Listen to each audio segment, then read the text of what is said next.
let's get into this NBA and let's bring in the homie Kadence. Yeah. Kadence, what's going on, my guy? Yeah, no, it's low, but you have to listen. All right.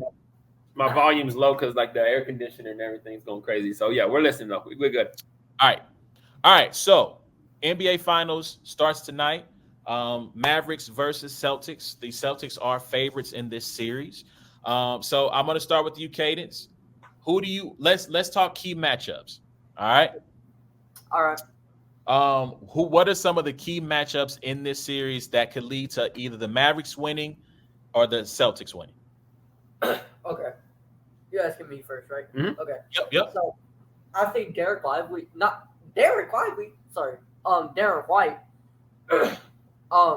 against Luka Doncic, is going to be a really good matchup, and I think just the perimeter defense of the Celtics is really gonna like trigger something in the. I think, if I'm being completely honest, I think I might, if general manager, I'm all over the place. If I'm the coach, I think I'm putting Jaylen Brown in my sixth man and doing Drew Holiday at starting just for the perimeter defense of Luka Doncic and Kyrie Irving. So let me check. I feel like does Drew not start? Drew does not start because it's point guard Derek White, shooting guard Jaylen Brown, Jason Tatum, Al Horford and Porzingis. Oh, okay. Since Porzingis is back. Porzingis is back. Thank you. I appreciate that. About that. Yeah. No, I appreciate you getting me straight on that. Yeah. It's I think Derek Lively is gonna just.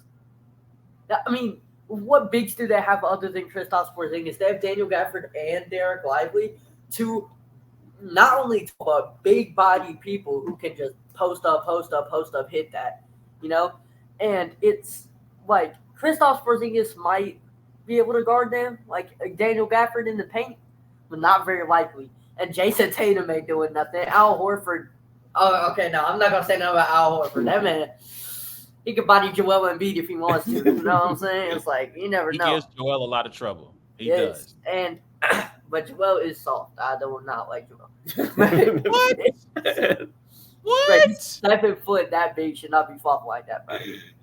Oh, that's fair. That's fair. It's, but I got the Mavs just because I can never forgive the Celtics on what they did to IT. That's just me though. So I've always hated the Celtics just for that. But so I'm never gonna root for them. But if I gotta go realistically, it's very 50-50. I think it goes to Game 7 and the Celtics choke in Game 7. So I'm saying Mavs in 7. And it's going to be very close. I like it. I can appreciate a man who holds a grudge. Yeah. What? Holds a grudge. Holds a grudge.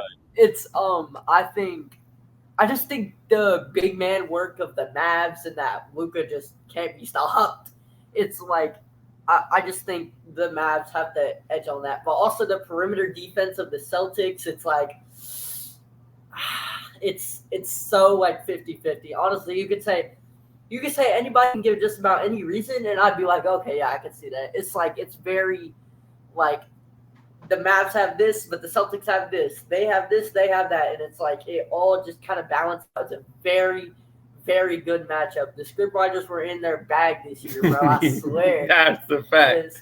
It is. An amazing. I agree with that, man. I'm glad we got Dallas and Boston. Honestly, looking at the the possibilities of what we could have gotten, I'm glad we got Dallas and Boston. I got Pacers. I swear. I know that's not possible. I'm tripping. Yeah. All right. So Ward, who do you have as the most important matchup or key matchup? What I do believe is probably the most important for Dallas is the third scorer. Who's the third scorer going to be, and how many points does he need to have? We saw PJ Washington go for 20, 21, 25 a couple times in a few of these series because Kyrie is known to drop 13 or 15 or something like that. We're not worried about Luka. We're not worried about Luka. When Derek White's on him, he's going to get to his spot in the paint. And when somebody else is on him, he's going to get to his spot with the step backs. Like Luka's going to make it happen.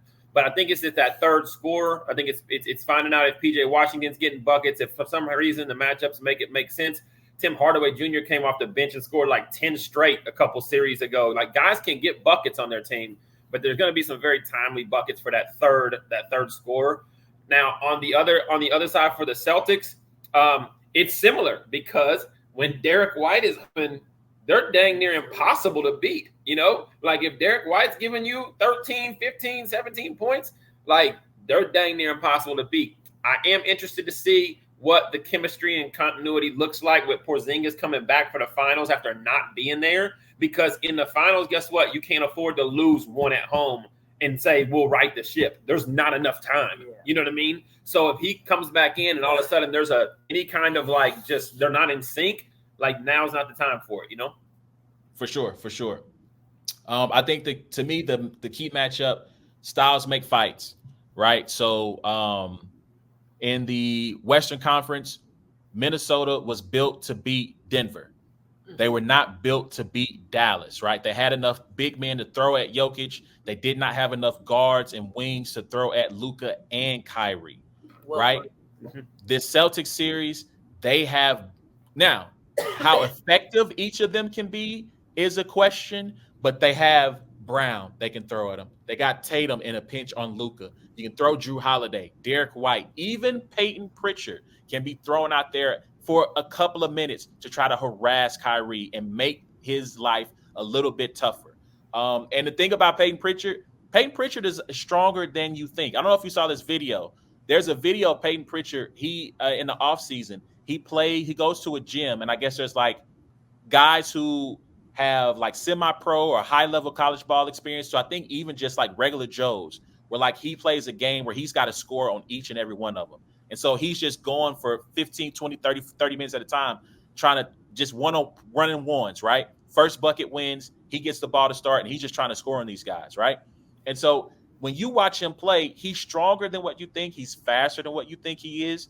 He's, to me, at times the only Celtic who tries to attack the rim. So I know people are going to say, Peyton Pritchard? And I had a tweet I even put up.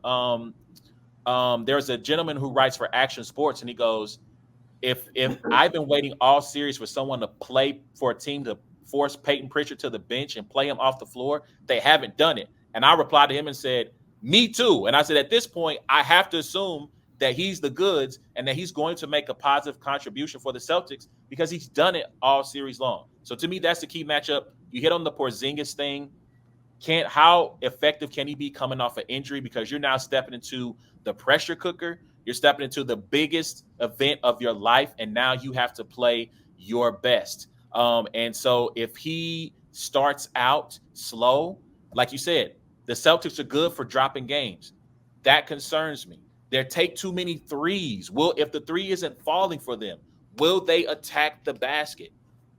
They fall in love with the three. They're the by volume, they're the highest shooting 3-point team in the league. And if that shot's not falling, guys, for the love of God, attack the basket.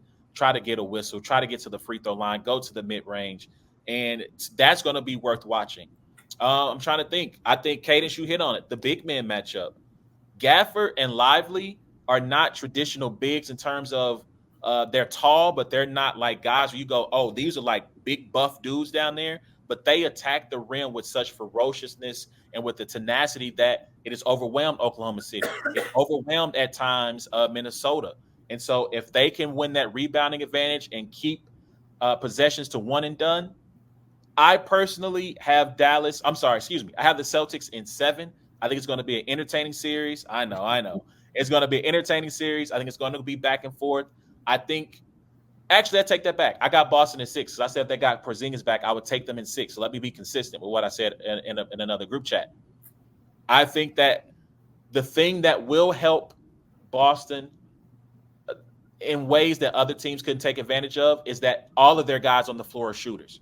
You have to respect their ability to shoot the 3-point shot. And if Joe Mazzulla can hammer home, you have that advantage. Get these pick and roll situations. Make Luka and Kyrie work on the defensive end. Attack them. The last time they faced off against each other, Jaylen Brown went at Luka offensively, had a 30-point game. They do that, they win the series in 6. That's who I got. I like it. I like it. I got the Celtics sorry. covering tonight. I think the Celtics win game one, and I think they cover 6.5 points. But man, listen, I'm telling you, Luka Doncic plays like if he gets game two, like I like here's my foot, here's your neck.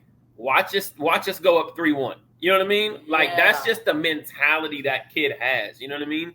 And that's why like I really feel like the pressure is on Boston. I think most people like know that. The pressure is on Boston. You know, like they are supposed to win this. Yeah. You know, they've been the best team all year long, you know. But man, hey,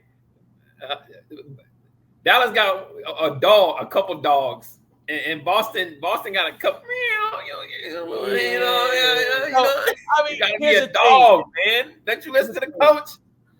One game, those guys will play like dogs, and the next time you meow. Yeah, Like they shrink from the moment, and that's what I do. I am afraid if it does go 7. I am afraid that the moment will be too big for them. And I don't understand why, because these guys, they have more experience at this than outside of Kyrie. Nobody else on the Mavs has the kind of experience that Jaylen Brown, Tatum has, Drew has, Horford's been there and experiencing these wars. Like do you feel like coaching is leans one way or the other, and will it be a factor?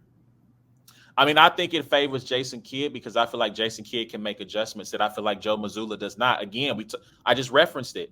They are by volume, they take the more threes than anybody, and when they don't fall, they don't switch up. I watched that game where they had like a 30-point lead on Atlanta, and Atlanta walked them down, and it was just jumper after jumper, carelessness with the ball, turnover after turnover, giving up fast break points, sloppy defense, and it killed them. And even in this playoffs, we've slandered them all playoffs long because they drop games that they shouldn't, or they play tight games against teams like a Pacers team that doesn't have Tyrese Halliburton. And both of those games, they were down in the fourth quarter, and they had to make a comeback. And so my hope is that when we get to this point that they know that they, like you said, they can't afford to drop one. Every game they're going to come with that urgency to take the title. But I haven't seen it from them all playoffs long. And to me, the mark of truly great teams is when they have, like you talked about Luka.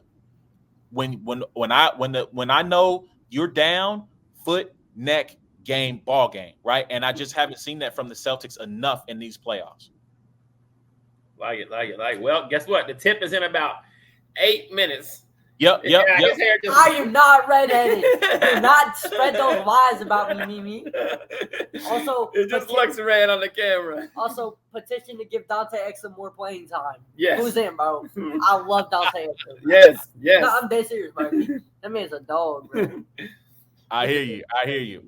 We'll make sure this gets into the hands of Jason Kidd and tell him make sure. Kadence says more minutes for Dante. More minutes for Dante game, Exum. Man. At least 5, bro. Like what? Like 2. All right, cool. Y'all let us know who y'all got in the series. Who y'all got in game 1 tonight? What's up, Kadence? He said, "Who was the first round draft pick?" Like, let that man get 5 minutes. That's hilarious. Yo, that's our time for this week. Let us know who y'all got game 1. Celtics, Mavs. Who y'all got in the series? How many games? Hit us up. IG, TikTok, Instagram, and Facebook and Twitter. I don't know if I said Twitter. Anyway, please remember you can check out every episode of It's a Black and White Thing by going to the podcast app of your choice, searching for It's a Black and White Thing or Brains and Bars. Give us 5 stars, leave a comment, whether positive or negative, and share the broadcast. Also, subscribe. Speaking of subscribing, you can subscribe at our YouTube channel at Brains and Bars. Hit the notification bell, hit the like button, share the broadcast, tell a friend. It's those boys again. And until next time, it's been a black and white thing, man. I'll holler at y'all next week. Y'all be easy. Cadence, hopefully I'll get a chance to see you before you leave town again. Everybody else, I see y'all when I see y'all. Peace.